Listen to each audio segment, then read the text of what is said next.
हमारा समाजवादी पार्टी का पैनलिस्ट 20 साल पहले कोई घटना हुई, 20 साल पहले पुलिस ने पकड़ लिया। दुनिया में अगर हम पूछें कि भाई आप डेटा क्या कहता है, डेटा में जो दिखाई देता है सबसे ज्यादा असुरक्षित महिलाएं, बेटियां, और इतना करप्शन किसी ने नहीं देखा होगा जो इस सरकार में चल रहा है। मुख्यमंत्री बिष्ट जी के समय पर सबसे ज्यादा करप्शन उत्तर प्रदेश में बढ़ा है और एक ही चीज उत्तर प्रदेश में चल रही है, हथेली गरम पुलिस नरम। हथेली गरम और पुलिस नरम, ये तरीका चल रहा है। और हमारा समाजवादी पार्टी का पैनलिस्ट 20 साल पहले कोई घटना हुई, 20 साल पहले पुलिस ने पकड़ लिया।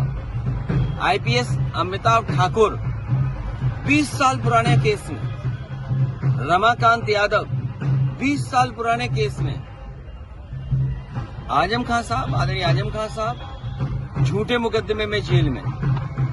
ऐसे कितनी घटनाएं मैं बताऊं आपको। और बांदा से एक माफिया भाग गया, नोएडा का माफिया बांदा से भाग गया, भगाया कानपुर वालों ने। ये तो आप जानते होगे ना।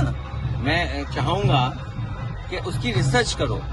और नए नए घोटाले हो रहे हैं। कभी किसी ने सुना था बालू माफिया है, मिट्टी माफिया है और डिमोलिशन करने वाले माफिया है, दाल मंडी में डिमोलिशन कर रहे हैं। उसके बाद स्क्रैप माफिया है। कोई आज के समय पे कल्पना कर सकता है कि अपनी विरासत बचाने के लिए मणिकंका घाट पे बताइए बुलडोजर चलाते हैं। राजमाता पूजनीय अहिल्याबाई देवी उनकी मूर्ति थी। मूर्ति किसने तोड़ी? बीजेपी ने तोड़ी। नेपाल नरेश ने घंटा दिया था। नेपाल नरेश ने मंदिर को घंटा दान दिया था। वो बहुत ही पौराणिक है और कीमती है। और कीमती इसलिए भी है कि नेपाल नरेश ने दिया था मंदिर को, वो घंटा चोरी हो गया। 100 मंदिर तोड़े हैं भारतीय जनता पार्टी ने। एक नहीं, दो नहीं, तीन नहीं, चार नहीं, पांच नहीं, 100 मंदिर तोड़े हैं। एक बट वृक्ष था मंदिर प्रांगण में जो पौराणिक था, उस वृक्ष को तोड़ दिया, उखाड़ फेंक दिया। और जो मुख्यमंत्री जी ने लगाया वो पेड़ सूख गया। तो आप सोचिए ना, विरासत में आप बचाएंगे कि विरासत में तोड़ देंगे आप? दोस्तों नमस्कार, मैं हूं आलोक पाठक और आप देख रहे हैं खबर दस्तक। उत्तर प्रदेश में जो भी योगी सरकार से सवाल पूछेगा उसके खिलाफ पहले तो मुकदमे दर्ज किए जाएंगे और बाद में उस शख्स को ऐसे गिरफ्तार किया जाएगा जैसे वो कोई बहुत बड़ा अपराधी।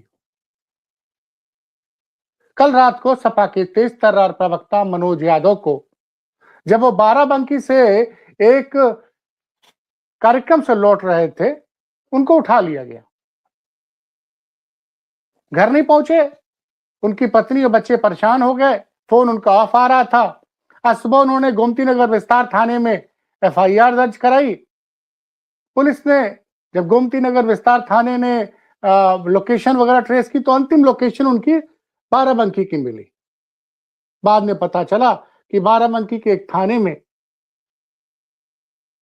कि पुलिस और एसटीएफ के ज्वाइंट ऑपरेशन को गिरफ्तार किया गया। वैसे समाजवादी पार्टी में बाराबंकी से बहुत से नेता हैं। एक साहब तो पूर्व एमएलसी भी हैं।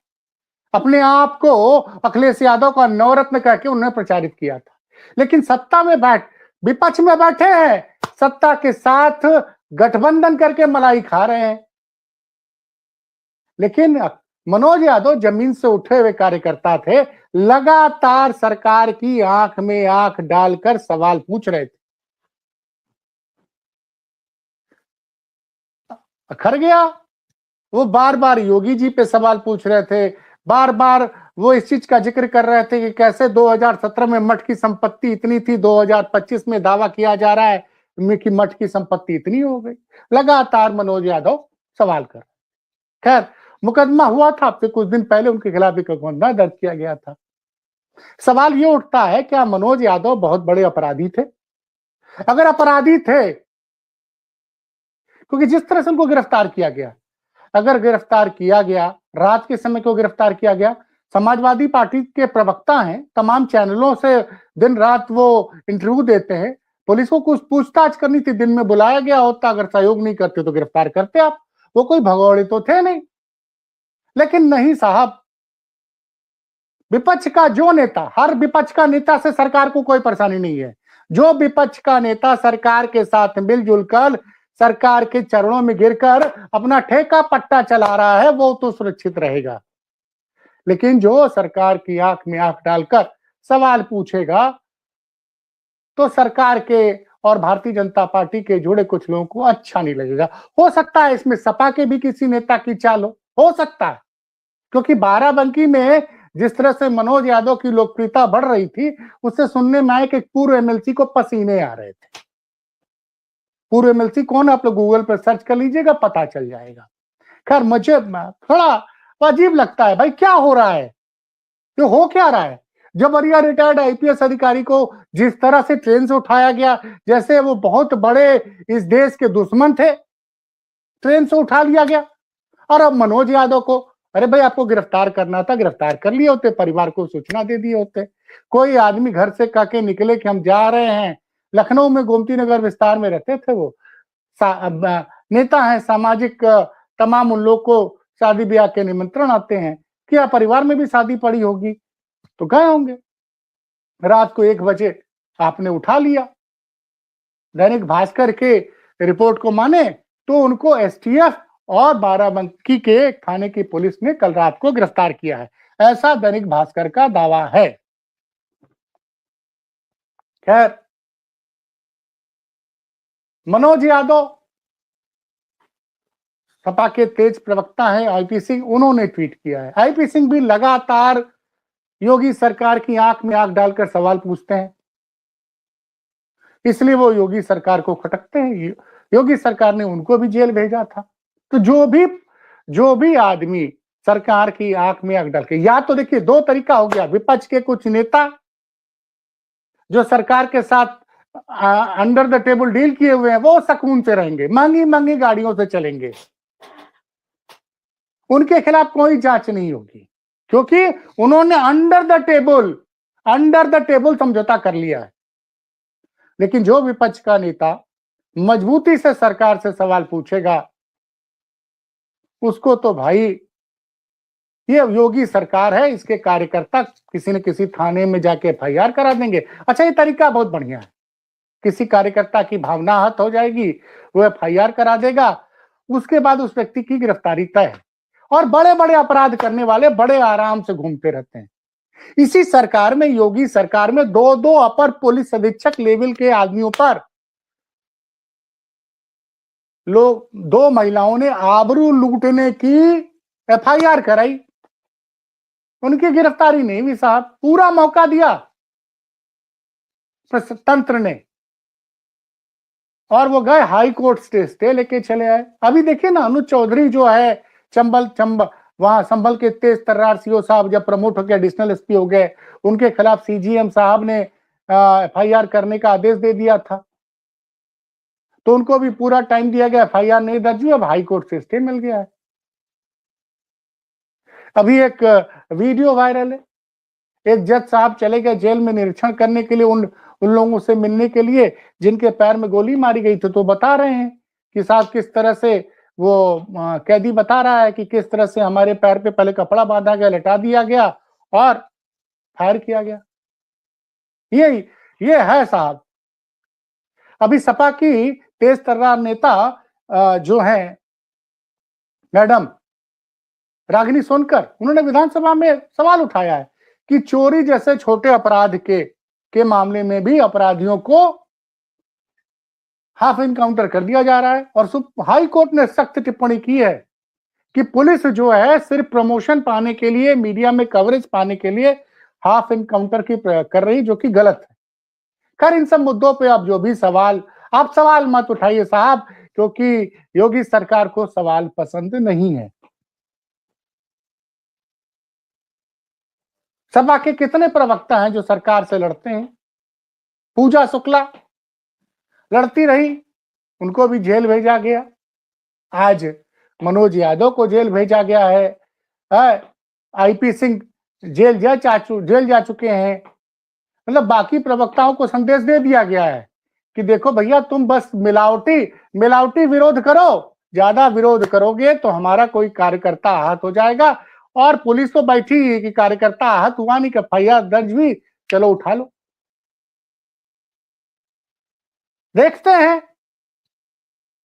देखते हैं दमन का ये दौर कब तक जारी चलेगा, कब तक चलेगा। और अफसोस की बड़ी बात खुद यह है कि खुद योगी आदित्यनाथ को जब मुलायम सिंह यादव की पुलिस ने 2007 में 6-7 में गोरखपुर दंगे के आरोप में गिरफ्तार किया था, और 6-7 दिन बाद जब जमानत के बाद योगी जी खुद बाहर आए थे, तो लोकसभा में तो फपक के रोए थे कि पुलिस ने उनके साथ ऐसे व्यवहार किया जैसे वो बहुत बड़े अपराधी हो। तो योगी जी को अपनी वो वेदना भूल गए हैं क्या? अपनी वो वेदना भूल गए कि जब गोरखपुर दंगे के में उनको मुलायम सिंह यादव की पुलिस ने गिरफ्तार किया तो क्यों आज वो दर्द भूल गए हैं? इस सवाल मैं आज इसलिए उठा रहा हूं कि भाई मनोज यादव के परिजन कल रात से परेशान थे। छोटे छोटे बच्चे हैं उनकी पत्नी जब गोमती नगर विस्तार थाने में उनकी गुमशुदगी की रिपोर्ट दर्ज कराती है, और जब गोमती नगर पुलिस सर्विलांस करती है, लोकेशन लेती है, और बाराबंकी पुलिस से पता चलता है, पूछती तब पता चलता है कि भैया कल रात को उनको बाराबंकी पुलिस के एक थाने और एसटीएफ ने एक मामले में गिरफ्तार कर लिया। और अमिताभ ठाकुर वाला तो मुझे भूलता ही नहीं है। आज हम बात कर रहे हैं, हम सब पत्रकारों के नंबर पुलिस के पास होते हैं, नंबर पूरा सर्वेलांस पे रहता है। भैया आपको किसी को गिरफ्तार करना है, दिन में आइए गिरफ्तार कर लीजिए भाई साहब। ये आप सबक सिखाना चाहते हैं कि हम तुम्हारे परिवार का हौसला तोड़ देंगे। बाकी जो आवाज उठ रही है उसको हम संदेश दे रहे हैं कि योगी जी के खिलाफ मत बोलना भैया, योगी जी के खिलाफ बोलोगे तो हमारे कार्यकर्ताओं की भावनाएं आहत हो जाती। और खुद योगी जी जब गिरफ्तार हुए थे, भाई मैं गलत थोड़ी कह रहा हूं, आप जाके देखिए सोशल मीडिया पे लोकसभा में किस तरह से योगी जी फपक के रो रहे थे। जो आदमी खुद पुलिस उत्पीड़न का शिकार हुआ है, वो जिसने यह बात खुद लोकसभा में कही है, उसके शासन में आम आदमी का, विपक्ष के नेताओं का, पत्रकारों का उत्पीड़न क्यों हो रहा है?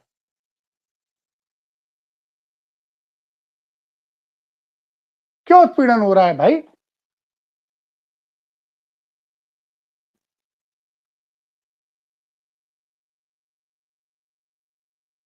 सपा के पास 75 प्रवक्ता हैं भाई साहब। सोशल मीडिया पे जाके देख लीजिए कितने प्रवक्ताओं ने मनोज यादव की गिरफ्तारी का विरोध किया है।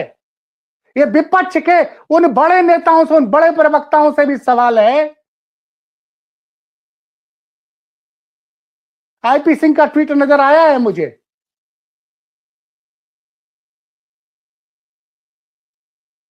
मतलब आप अपने उस साथी के साथ 75 प्रवक्ताओं की फौज है, आपका एक प्रवक्ता कल रात से गायब है। कितने लोगों के ट्वीट आए अभी तक? और मनोज यादव उसमें के प्रवक्ता नहीं थे कि जो दिन रात अखिलेश यादव के अगल बगल खड़े होके उनकी अपनी फोटो खिंचाते थे। वो जनता के मुद्दों पे बात करते थे।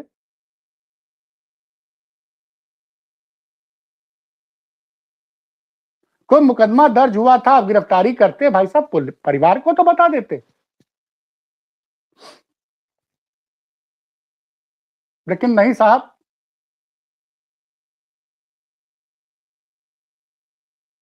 मैं योगी जी से पूछूंगा, योगी जी जब आप पुलिस उत्पीड़न के शिकार हुए थे तब आप तो लोकसभा में आप की आंखों से आंसू आ गए थे। फिर आपके राज में लगातार पुलिस का उत्पीड़न, पुलिस कैसे उत्पीड़न कर रही है लोगों का, इस पर आप क्यों खामोश हैं?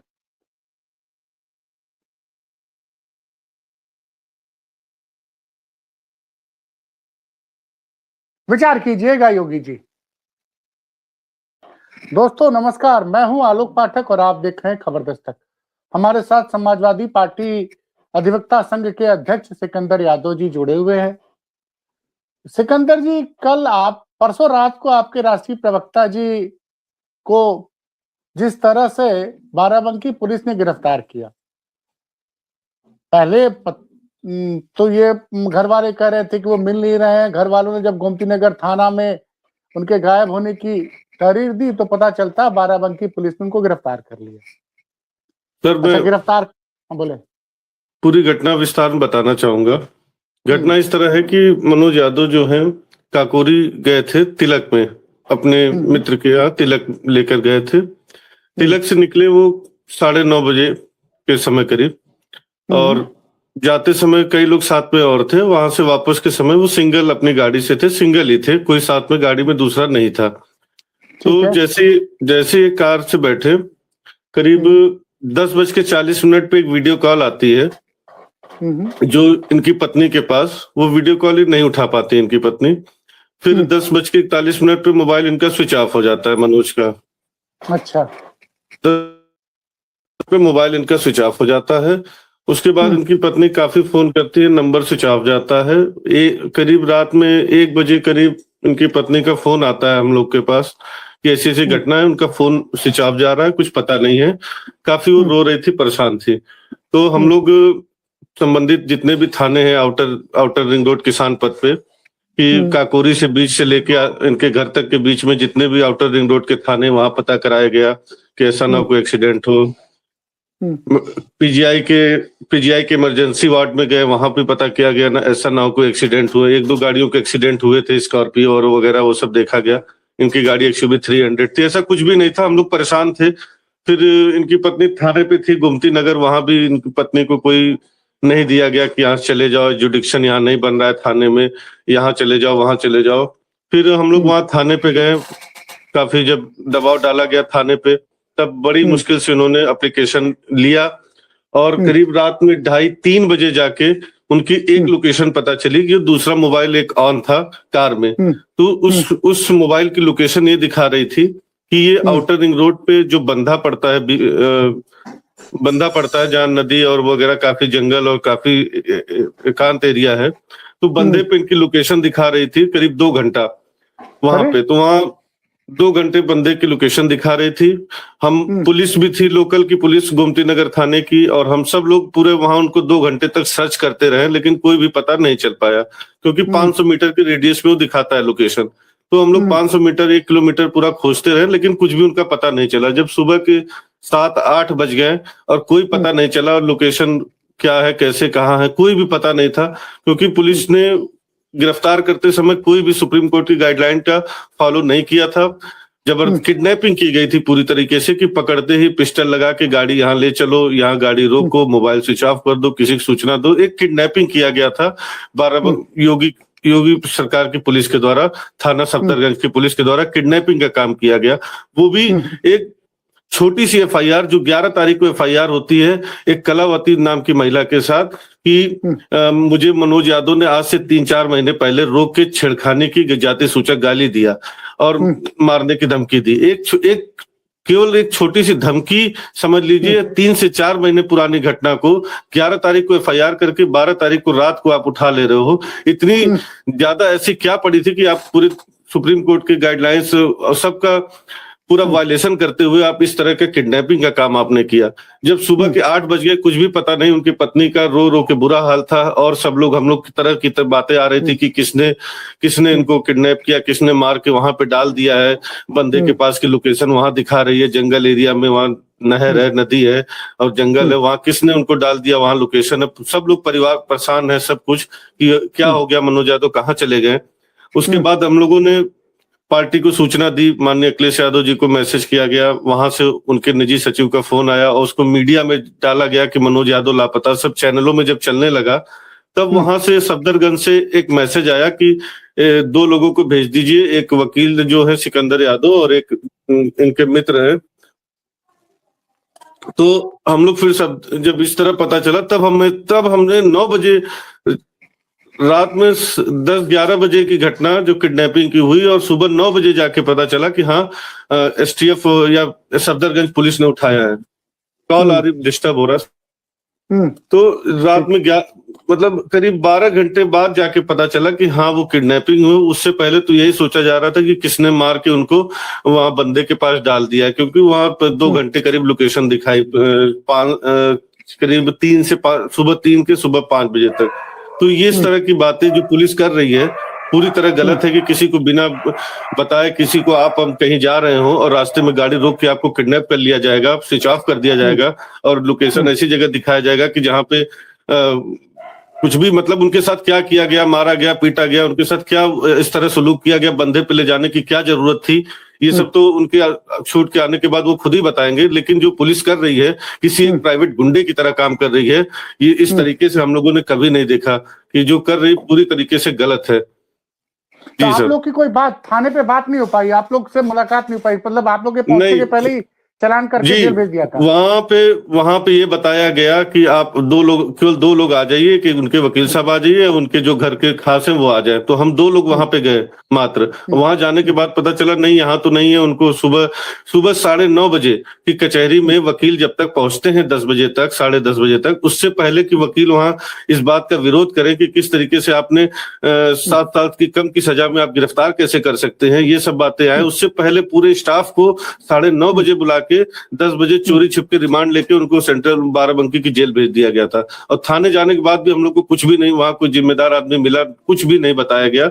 बस ये पता चला कि अब मीडिया में देख लीजिए, मीडिया में बताया जा रहा है कि उनको पेश करके जेल भेज दिया गया। तो हमारी टीम बाराबंकी में भी थी, हमारे संगठन के लोग थे। तो सारी चीजें इस तरह से लगातार कॉल आ रही है उसके की सारी घटनाएं जो पुलिस ने किया, योगी सरकार की पुलिस ने, पुलिस वालों को ये सोचना चाहिए कि वो सरकारें आती जाती रहती हैं, लेकिन इस तरह का जो कार्रवाई कर रहे हैं उनके ऊपर भी जब उनके ऊपर आएगी तो कोई उनको बचाने वाला, योगी सरकार उनको आएगी नहीं। सरकारें बदलती हैं, बहुत ज्यादा समय नहीं बचा है, 11 महीना और बचा है। अगर सरकार बदल गई तो जो लोग ये किडनैपिंग का काम किए हैं तो उनको फिर न्यायालय से लेके कहीं उनको कोई बचाने वाला नहीं मिलेगा।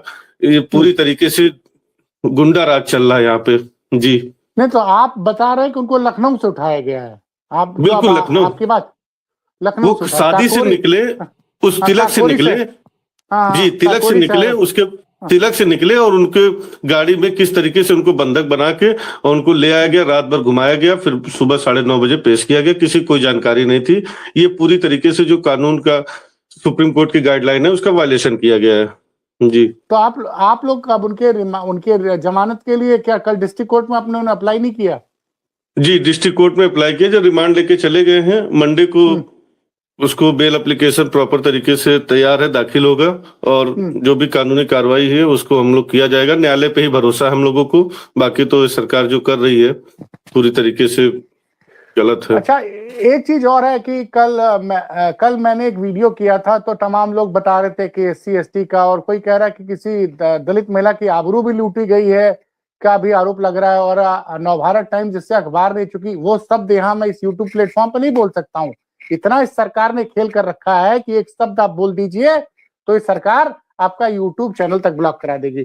तो मैं आबरू लूटने का भी आरोप लग रहा है कि इस तरह की सपा का प्रवक्ता महिला के आबरू लूटने के आरोप में गिरफ्तार। क्या कोई ऐसी धारा है क्या FIR में? ऐसी कोई धारा नहीं है। हमने तहरीर पढ़ी है, मैं आपको भी भेज देता हूं। मैं तहरीर में केवल इतना लिखा है कि घटना दिखाई गई है आज से करीब 21 साल पहले की, कि 21 साल पहले महिला के साथ, कलावती नाम की महिला के साथ मारपीट हुई थी। और उस 21 साल पुराने मामले में इन्होंने 3 से 4 महीने पहले उस महिला को रोक के कहा कि तुम अपना केस वापस ले लो, नहीं तुम्हें जान से मार देंगे। केवल इतनी घटना है। अगर घटना है भी तो केवल छेड़खानी या केवल बात की बात है, इतना कहने की बात है, और उस पर इस तरीके से एक्ट करना ये पूरी तरीके से गलत है। ऐसी कोई घटना नहीं है। तहरीर देखेंगे तो आपको पता चलेगा कि एक काल्पनिक पुलिस के द्वारा बनाया गया है। नहीं, कुछ लोग बता रहे हैं कि ऑनलाइन वैसे आप FIR ऑनलाइन देख सकते हैं, इसको FIR ऑनलाइन ऐसा कर दिया गया कि कोई देख ही नहीं सकता है, कुछ ऐसा मोड कर दिया गया। जी बिल्कुल, वो नहीं दिखा रहा है ऑनलाइन। हम लोगों ने तो पुलिस ने भी नहीं दिया, हम लोगों ने कोर्ट में जाके, जो कोर्ट ऑफिस बाबू होता है उनसे जाके हम लोगों ने लिया और अपनी लीगल बेल एप्लीकेशन तैयार की गई है और मंडे को उस पे हियरिंग होगी। जी नहीं, तो एक चीज ये समझना चाहिए कि क्या इस मामले में आपका समाजवादी पार्टी का अधिवक्ता संघ के हाई कोर्ट या सुप्रीम कोर्ट भी जाएगा कि इस तरह से अगर आप उठा रहे हैं, ये तो आप कह रहे हैं कि एक तरह से उनको किडनैप किया गया। बिल्कुल किडनैप किया गया और इस पे हम लोग कार्रवाई करेंगे। हम पहली प्रायोरिटी हमारी है कि बेल एप्लीकेशन हम लोग दाखिल किया जाए। बेल मनोज छूट के आए, फिर उनके साथ पूरा उनका बयान जो भी उनके साथ घटना हुई वो करके फिर उसको हाई कोर्ट में किया जाएगा। किस तरीके से गिरफ्तारी के समय मानवाधिकारों का उल्लंघन किया गया, सुप्रीम कोर्ट की गाइडलाइन का उल्लंघन किया, किस तरीके से किया गया, उस पर हम लोग निश्चित लीगल प्रोसेस उसको एक्सेप्ट करेंगे और करेंगे उसको। जी कल एक किसी की बाराबंकी में जान भी ली गई है। मतलब जी इतनी बंदिश है हम लोग के ऊपर भी कि हम लोग बहुत से शब्द बोल नहीं सकते यूट्यूब पे, समझ लीजिए। जी तो जी जी कल जी किसी की अब उसको कोई कह रहा वकील है, कोई कह रहा मुख्तार अंसारी का शूटर है। क्या सच है सर उस मामले में, जरा बता दीजिए। अब उसमें वकील तो वो है ही है, जब वकालत कर रहे हैं तो वकील हैं, कोर्ट में रेगुलर आते भी थे और कोर्ट परिसर में आके गोली मार देना कोर्ट की ड्रेस में, निश्चित ही इस सरकार में अपराधियों के हौसले बुलंद है। क्यों? क्योंकि जो पुलिस प्रशासन है उसकी सारी शक्ति विपक्ष के नेताओं को दबाने में, उनको पकड़ने में, उसमें किस तरीके से उनको दबाया जाए, परेशान किया जाए, उसमें है। और जो सच में अपराधी हैं उस पर ध्यान नहीं जाएगा तो यही सब घटनाएं होंगी। और तमाम प्रदेशों में अधिवक्ता प्रोटेक्शन एक्ट लागू हो गया है, लेकिन यूपी में लागू नहीं है। यूपी में तमाम घटनाएं हो रही हैं और जब से योगी प्रशासन आई है पिछले 9 साल में, पुलिस के द्वारा चाहे ज्यादती की जा रही है, चाहे तमाम अधिवक्ताओं पे अत्याचार किया जा रहा है। और हम लोग निश्चित ही एक बड़ा आंदोलन किया जाएगा अधिवक्ता प्रोटेक्शन एक्ट उत्तर प्रदेश में लागू करने के लिए। अच्छा, ये क्या मनोज जी के परिवार की क्या स्थिति? क्योंकि भाई उनका बच्चे छोटे छोटे हैं। कुछ अगर आपके कुछ बातचीत हुई हो कुछ, क्योंकि आप तो लगातार परसों रात से ही टच में हैं। जी तो परिवार के बारे में सर, आप टच में है तो आप ये चीज तो देख ही रहे होंगे कि जब पता चला उनकी पत्नी को कि किडनैप हो गए या कुछ पता नहीं चल रहा है लोकेशन बंदे की। मैं अभी टच में नहीं हूँ। मैं चूंकि आप टच में लगातार, तो मैं आपसे अच्छा पूछ रहा हूं जी, हम लोग परसों से उनकी पत्नी का रो रो के बहुत बुरा हाल था, बहुत परेशान थी। हालांकि बहुत बहादुर महिला है, बच्चे छोटे हैं, उनको छोड़ के वो थाने पे रही किस तरीके से।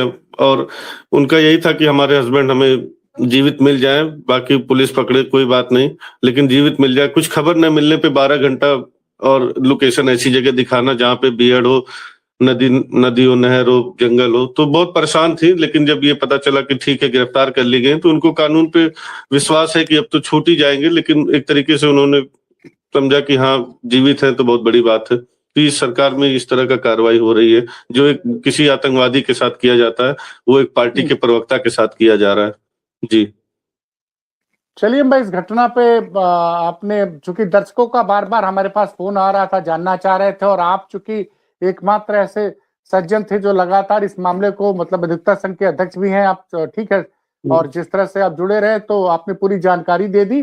उम्मीद देखते हैं सोमवार को इस केस में क्या होता है। फिलहाल बड़ी खबर यही है कि समाजवादी पार्टी के अधिवक्ता संघ के अध्यक्ष ने साफ साफ आरोप लगाया है कि उत्तर प्रदेश पुलिस ने समाजवादी पार्टी के प्रवक्ता मनोज यादव को किडनैप किया है। और उनका कहना है कि ऐसे मामले में गिरफ्तारी की गई है, बिना जिस तरह से गिरफ्तारी की गई जिससे मनोज यादव आदतन कोई बहुत बड़े अपराधी है।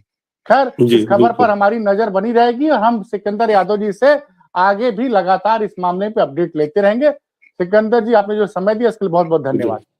दोस्तों नमस्कार, मैं हूं आलोक पाठक और आप देख रहे हैं खबर दस्तक। आज हमारे साथ 2 अधिवक्ता लोग जुड़े हुए हैं।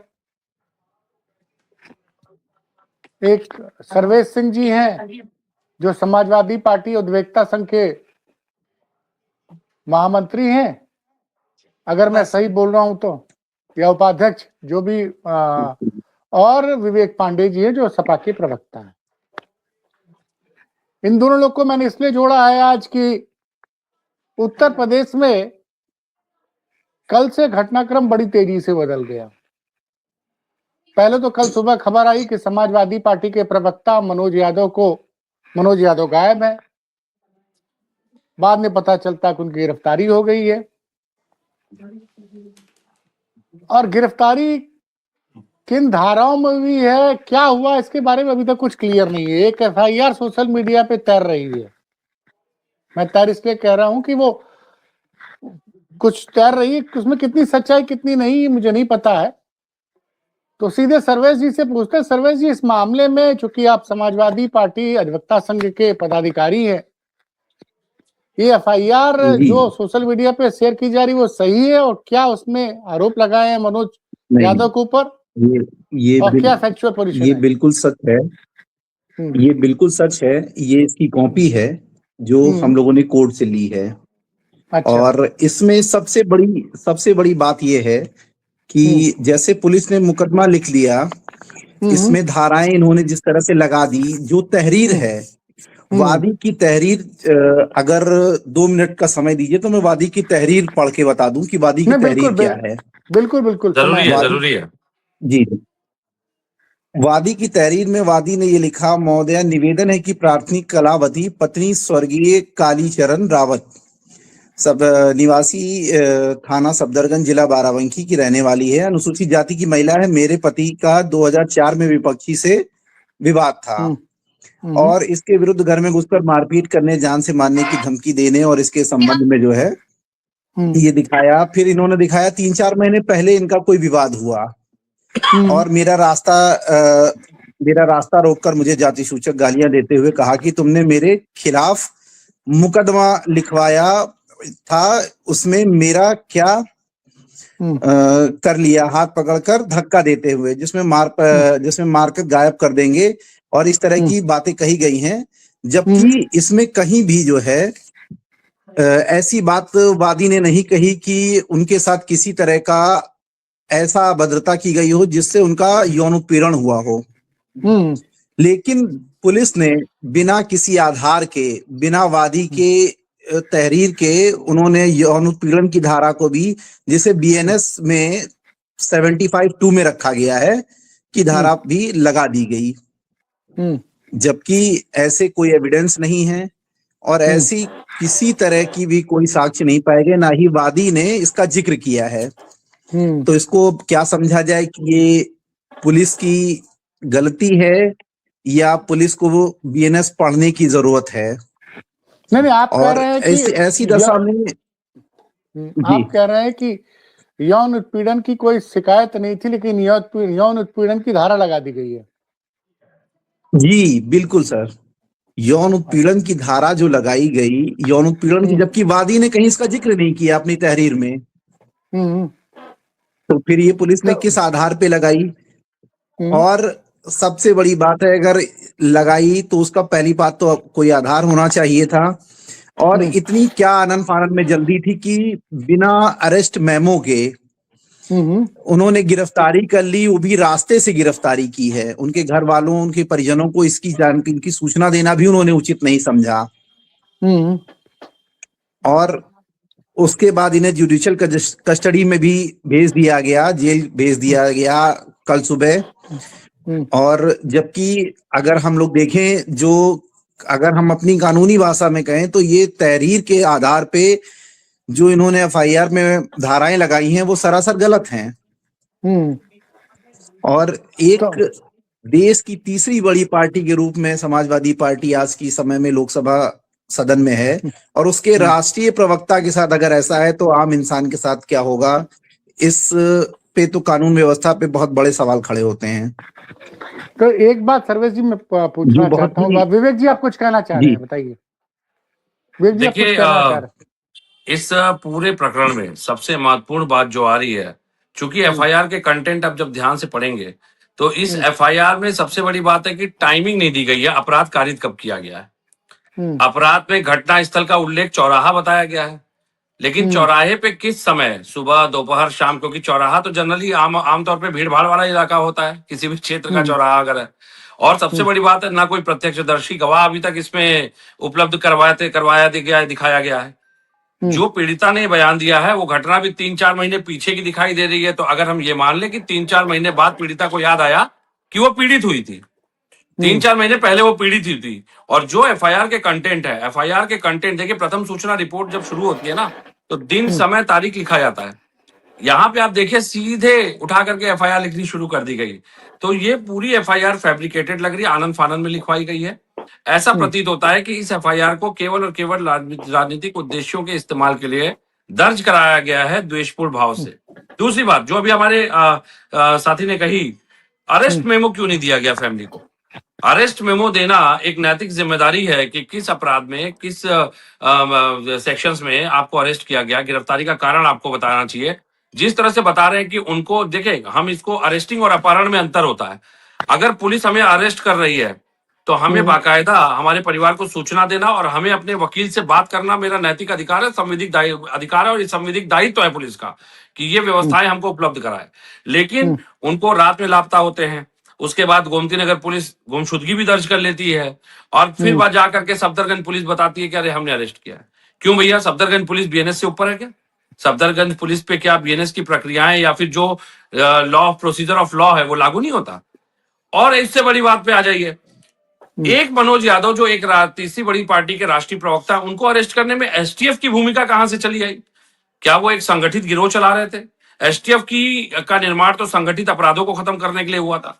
एसटीएफ की भूमिका जब आती है तब ये लगता है कि क्या वो संगठित अपराधी थे, कोई बहुत बड़े संगठित गिरोह का संचालन कर रहे थे जो एसटीएफ इन्वॉल्व हो गई। जिस तरह से मामले को दिखाया जा रहा है, जिस तरीके से बताया जा रहा है कि उन्होंने उसके साथ छेड़छाड़, शीलभंग, जब पीड़िता ने उस घटना में अपने शिकायती प्रार्थना पत्र में ही उसका उल्लेख नहीं किया, तो पुलिस ने ये धाराएं कैसे और किस आधार पर लगाई? प्रथम दृष्टया इसका जवाब देना चाहिए। 482 में ये क्वेश्चन में फाइल होना चाहिए, हाईकोर्ट को तत्काल तलब करना चाहिए, क्योंकि सीओ लेवल का अधिकारी जांच करेगा, वहां कमिश्नरी लागू नहीं है। बाराबंकी का प्रकरण है, अगर सर्वेश भाई गलत तो बताइएगा, करेक्ट करिएगा, क्योंकि ये सीओ लेवल के अधिकारी को इसकी जांच करनी होती है। दूसरी बात है, अभी तक आशय ये भी स्पष्ट नहीं है कि जाति सूचक अपमान ही किया गया था, क्योंकि पीड़िता ने ना घटना का समय बताया, ना उल्लेख किया है, ना टाइमिंग का उल्लेख है। तो ये पूरी एफआईआर संदेहास्पद है, संशयपूर्ण लगती है। मैं थोड़ा सा आपकी बात को विराम दूंगा। इसमें थोड़ा सा एक और है कि एससी एसटी लगाने के लिए पहले ये था कि तत्काल गिरफ्तारी थी, लेकिन अब तो ये है कि सीओ को बाकायदा गवाहों के शपथ पत्र देने होते हैं कि मेरे सामने ऐसा हुआ, जिसके साक्ष्य मिलने के उपरांत ही सीओ के आदेश पर ये एफआईआर दर्ज की जा सकती है। जबकि इस एफआईआर में कहीं ऐसा उल्लेख नहीं है कि इसमें एसएचओ से ऊपर किसी ने कोई इन्वॉल्वमेंट किया है। और इसके लिए एससी एसटी एक्ट के लिए सबसे बड़ा प्रावधान कि सीओ क्षेत्राधिकारी जो होता है ये अथॉरिटी होती है, और इसमें तो एसएचओ ने ही सारी भूमिका निभा दी। और तत्काल गिरफ्तारी 11 तारीख को शाम को 6 बजे 6:30 बजे के आसपास एफआईआर लिखी जाती है और 12 तारीख की रात में गिरफ्तारी कर ली जाती है। इतना एक्टिव पुलिस है। अब देखिए, वो भी एक सम्मानित व्यक्ति के लिए जो हर रोज न्यूज चैनल पे, किसी न किसी राष्ट्रीय न्यूज चैनल पे मौजूद पाए जाते हैं, तो वो कई ऐसे संदिग्ध भी नहीं कि जिनको इस तरह से गिरफ्तारी की जाए। क्या उन्होंने गिरफ्तारी से पहले लोकल थाने या लखनऊ पुलिस को इन्फॉर्म किया कि हम ऐसे आपके यहाँ से गिरफ्तारी कर रहे हैं? कई सवाल उठते हैं। मेरे सवाल ये है कि आप चूंकि अधिवक्ता भी हैं, समाजवादी पार्टी के अधिवक्ता सेल के आप पदाधिकारी भी हैं, तो आप लोगों ने कोर्ट में कल क्या किया? मेरा मतलब सीधा सवाल है, जब पता चल गया गिरफ्तार कर लिया गया है, तो कोर्ट में क्या आप लोगों ने पता करने की कोशिश नहीं की किस धारा में गिरफ्तार? हम लोगों को सूचना बहुत देर से दी गई। पहले तो हम लोग इनकी गुमशुदगी में ही परेशान थे कि ये हैं कहाँ पे।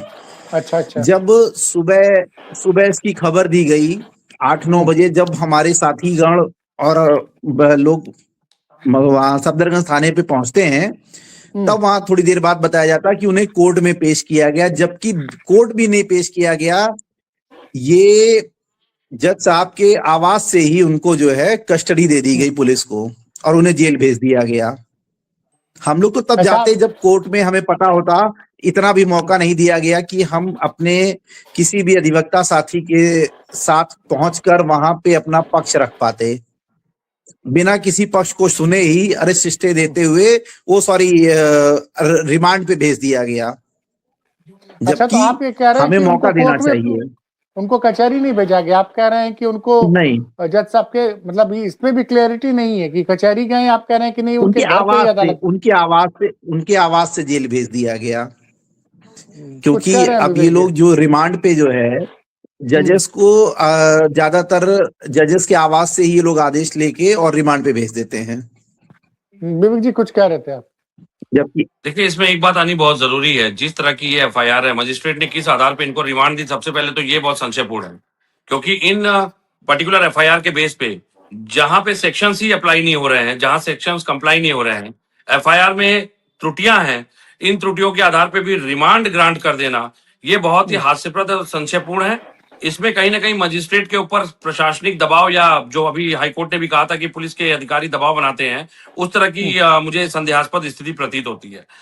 और सबसे बड़ी बात यह है कि इस पूरी एफआईआर को मैं वही लगातार 2 बार 5 बार मैं पढ़ के देख रहा हूं। पीड़िता का कहना है कि उसका बेटा लखनऊ में रह करके गाड़ी चलाता है और उसके लड़के को लेकर के धमकी दी गई कि उसको गायब करवा दिया जाएगा, जान से मार दिया जाएगा। अब फिर विपक्षी एक राजनीतिक व्यक्ति है, प्रार्थनी व प्रार्थनी के इकलौते पुत्र वीरेंद्र गुड्डू के परिवार को जान का खतरा बना रहता है। अतः श्रीमान जी से निवेदन है, प्रार्थनी की रिपोर्ट लिखकर कानूनी कार्रवाई करने की कृपा करें, श्रीमान जी की महान कृपा होगी, फला फला फला। मेरा ये कहना है कि इस एफआईआर में, और 3-4 माह पूर्व जब विपक्षी द्वारा सफदरगंज चौराहे के पास रास्ता रोककर जाति सूचक गालियां दी गई, तो ये बताइए कि अगर किसी को जाति सूचक गालियां दी जाएगी तो ये तो मानवीय आचरण है।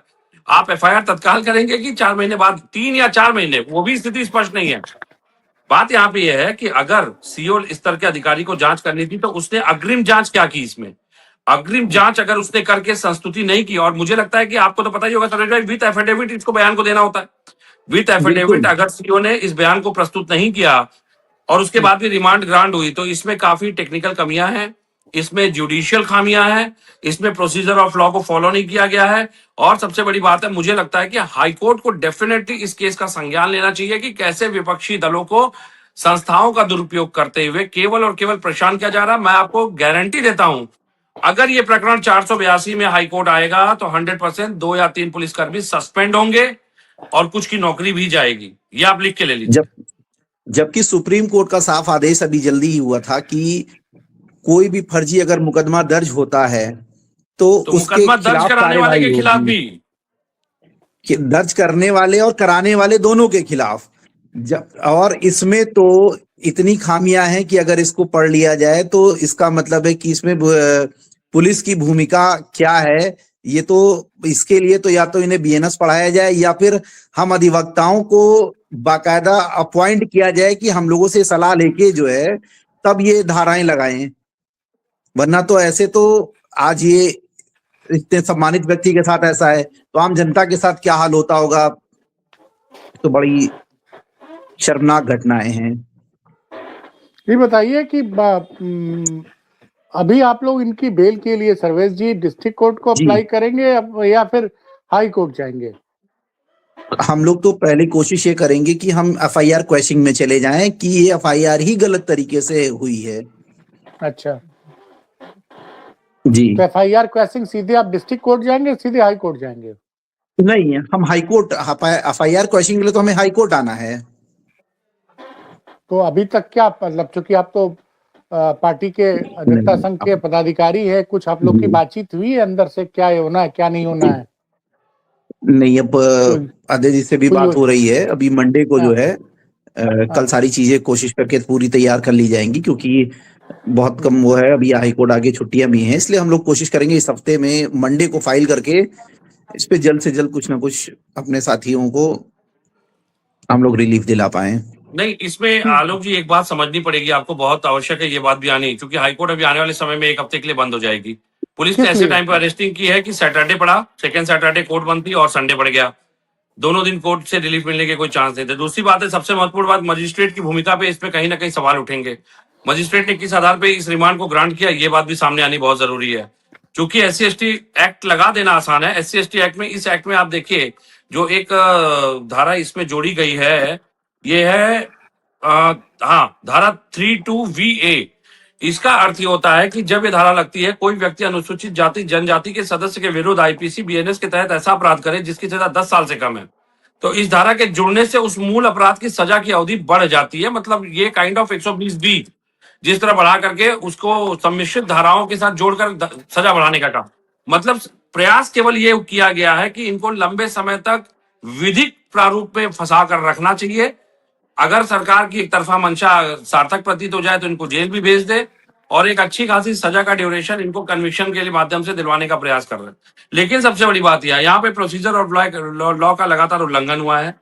जो सबसे महत्वपूर्ण चीज होती है, जो मैंने बताया कि गिरफ्तारी के समय कारण और गिरफ्तारी के बाद अरेस्ट मेमो और आपके वकील से आपका संवाद, ये 3 चीजें उपलब्ध कराना पुलिस की नैतिक जिम्मेदारी है, जिसका कि पालन यहाँ पे नहीं किया गया। रात को अपहरण करके सुबह तब बताया गया जब गोमती नगर पुलिस ने तलाश शुरू की और जब उनकी लोकेशन खंगाली गई।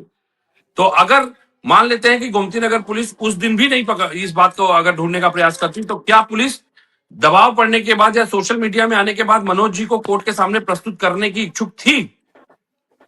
ये सवाल उठेगा। अनकंडीशनल कस्टडी में आप कैसे रख सकते हो? इनलीगल डिटेंशन आप कैसे कर सकते हो किसी का?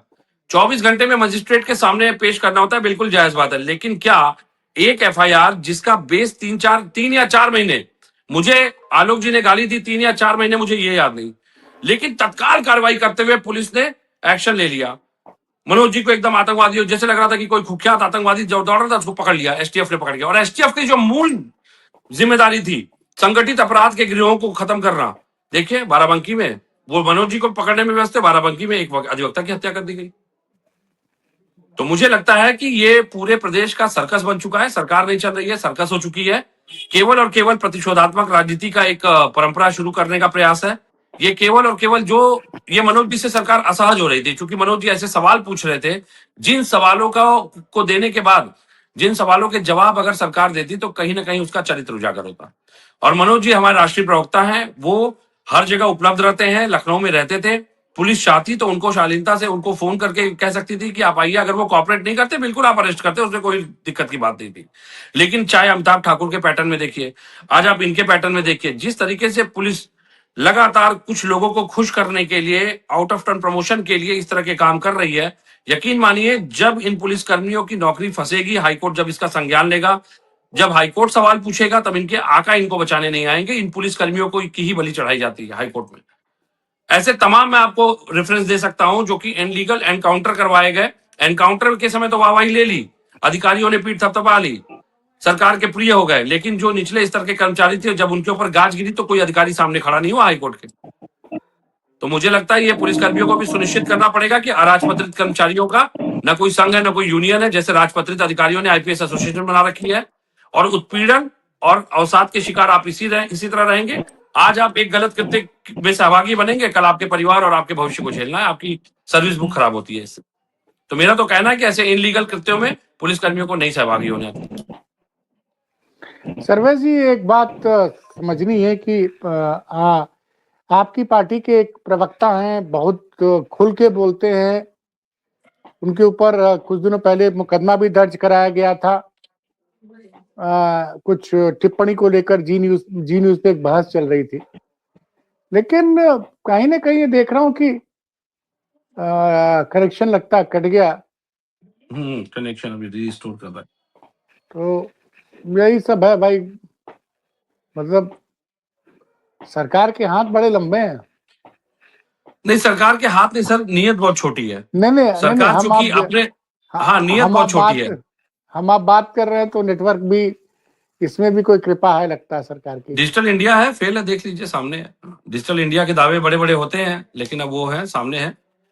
सरकार की देखिए नीयत बहुत छोटी है। सबसे बड़ी बात है सरकार नहीं चला रही है। सरकार ऐसा लग रहा है कि अपने कुछ विशेष उद्देश्यों को कारित करने के लिए कार्य कर रही है। मुझे लगता है जो सवाल पूछेगा उसको जेल भेज देना अगर परंपरा है। अच्छा सर्वेश जी, ये बताइए कि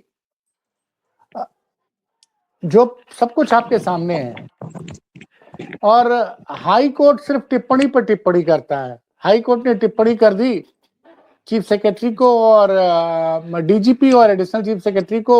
ये लोग वीडियो कॉन्फ्रेंसिंग के जरिए, एक नया तरीका आ गया है कि साहब लोग वीडियो कॉन्फ्रेंसिंग के जरिए हाई कोर्ट में प्रस्तुत होते हैं, उपस्थित होते हैं, कि भाई उन्होंने टिप्पणी की कि भाई पुलिस वाले जो है जुडिशरी को प्रभावित करने का प्रयास करते हैं, अपने हिसाब से फैसले लेना चाहते हैं। पहला तो ये टिप्पणी। दूसरा ये टिप्पणी की हाफ एनकाउंटर की जो प्रवृत्ति है, प्रमोशन के लिए और मीडिया कवरेज के लिए, लोकप्रियता पाने के लिए लोग हाफ एनकाउंटर कर रहे हैं। हाई कोर्ट क्यों नहीं स्पष्ट संदेश दे रही है? टिप्पणी कर देते, टिप्पणी सुन लेते, चल देते। ये थोड़ा इस विषय से अलग हटके सवाल है, लेकिन आप चूंकि वकील है तो समझना चाहता हूं कि हाई कोर्ट की टिप्पणी आ जाती, मीडिया में चर्चा हो जाती, लोग, जनता बहुत खुश हो जाती है कि अरे हाई कोर्ट ने जो है वो टिप्पणी की। अरे टिप्पणी का असर कुछ पड़ता दिख नहीं रहा। अब भले इस केस को ही ले लीजिए, सर्वेश जी, आपको आवाज आ रही है हमारी? जी सर, जी जी, बोलिए बोलिए, अब आ रही है। आप नहीं तो जी ये जो हाई कोर्ट टिप्पणी कर देता है, सिर्फ कोई एक्शन नहीं ले जी रहा हाई कोर्ट ने टिप्पणी कर दी कि जिला लेवल के पुलिस अधिकारी जो डिस्ट्रिक्ट लेवल के सीजीएम लेवल के जजेस को प्रभावित करना चाहते हैं, या फिर दूसरी टिप्पणी कर दी कि प्रमोशन और तमाम चीजों के लिए हाफ एनकाउंटर की प्रवृत्ति जो है ये गलत है। अब जैसा कि एक प्रवृत्ति चली आ रही है कि अब ये जुडिशल सिस्टम में भी ऐसा ही हो चुका है कि जो सरकार के नजदीक, जो सरकार के लिए जितनी अच्छी बटरिंग करेगा, उसको उतना अच्छा प्रमोशन दिया जा रहा है। क्योंकि ये तो जजेस का जो सिलेक्शन है वो तो कोलेजियम सिस्टम से हो रहा है, तो उसमें तो कहीं कहीं अब कौन किसका फेवर में बैठ जाता है, वो तो सोचते हैं मैं अपना कैसे एहसान चुका दूं, थोड़ी सी बात ऐसी भी आ जाती है। तो शायद इसलिए भी ऐसा हो रहा है। अगर इस पे हाई कोर्ट थोड़ा सा सख्त हो जाए तो शायद ये जो पुलिस की इस तरह की आने वाली जो कमियां हैं, या जिस तरह से ये लोग मनमानी कर रहे हैं, इसको रोका जा सकता है। ये आपने बिल्कुल सच कहा। लेकिन बस अब भाई वो लॉर्डशिप है, अब उनके आगे तो हम लोग अपनी बात रखते हैं, सारा निर्णय तो उन्हीं के पास है।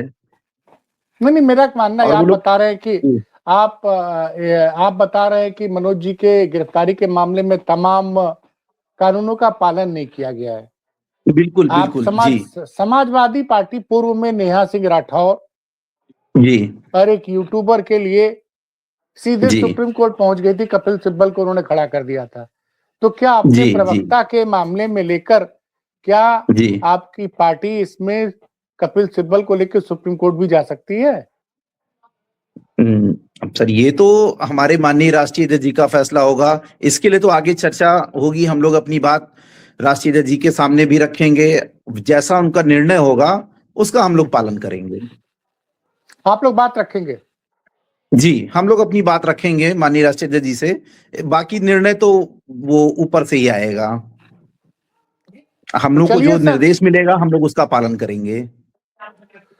तो चलिए सर, देखिए दर्शकों, जो विद्वान वकील लोग, उन्होंने पूरा मनोज जी के केस के बारे में सारे पक्ष समझा दिए हैं। और समाजवादी अधिवक्ता संघ के पदाधिकारी सर्वेश सिंह का कहना है कि हम इस मामले में मनोज जी को बचाने के लिए हर पक्ष अखिलेश जी के सामने रखेंगे। वो सुप्रीम कोर्ट तक भी जाने की बात कर रहे हैं। देखते हैं इस मामले में अखिलेश जी क्या करते हैं, और सोमवार को कोर्ट खुलता है तो मनोज जी को राहत मिलती या नहीं मिलती है। इस विषय पर, मनोज यादव की गिरफ्तारी पर हम लगातार कवरेज करते रहेंगे, लगातार अधिवक्ताओं का पक्ष आपके सामने लाते रहेंगे। भले मीडिया उनकी खबर न कवर करे, लेकिन हमारा ये वादा है खबर दस्तक का, क्योंकि मनोज यादव जी हमारे चैनल पे लगातार बैठते थे और दर्शक उनको बड़ी संख्या में देखते थे। तो अगर मनोज यादव ने कोई गलत किया है तो उनको बिल्कुल सजा मिलनी चाहिए, लेकिन गलत नहीं किया है तो उनको सिर्फ इसलिए ना प्रताड़ित किया जाए क्योंकि वो मजबूती से सवाल पूछते हैं। एफआईआर के कंटेंट अगर सर गलत नहीं होते तो हम ये मान भी सकते थे, लेकिन इस एफआईआर के कंटेंट, पुलिस की कार्रवाई, टाइमिंग, प्रोसीजर और लैक ऑफ एविडेंस जो इशारा कर रहे हैं वो ये स्पष्ट रूप से है कि सरकार ने पूर्वाग्रह से ग्रसित मानसिकता से केवल फंसाने का काम किया है। तो ठीक है, फिर हम आगे भी सर्वेश जी से और विवेक जी से जुड़ेंगे। सर्वेश जी, आपने जो जानकारी दी, विवेक जी आपने जो जानकारी दी, उसके लिए बहुत बहुत धन्यवाद। जी धन्यवाद।